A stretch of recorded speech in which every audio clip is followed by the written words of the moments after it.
naman natin itong 5 ayuda na binibigay sa ating mga kababayang nasa panig ng Maralita, Secretary.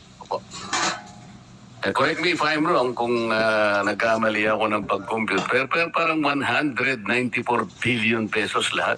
194 billion pesos.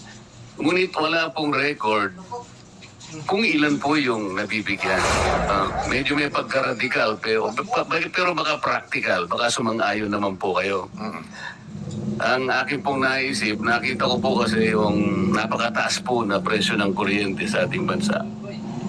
Naisip ko, Mr. Secretary, na imbes na ayuda na lang ibigay natin na wala namang datos kung na ito'y naibibigay sa about 25 to 27 million Pilipinos, hindi ba maganda ka ako sa bill ko na lahat ng kumukonsumo ng elektrisidad, let's say 200 to 234 kilowatt hours, ilibre na po natin yun. Mas mabuti pa yata, mas practical. Naibigay na lang natin na parang subsidy sa kanila. Siguradong mapupunta sa kanila, walang corruption, wala pang magpapasikat na politiko na akala mo galing sa kanila.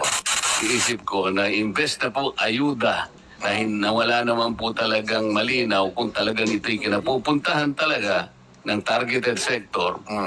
Doon na lang natin ibase kasi po... Kaya ako binanggit ito, ako isang ayon ako na dapat patuparin natin to at kung kinakailangan, i-adjust natin na mas mataas. Ayun, akala ko kasi kukontra ka kanina, Secretary. Isang ayon nga ako eh. At dadagdagan mo pa pala.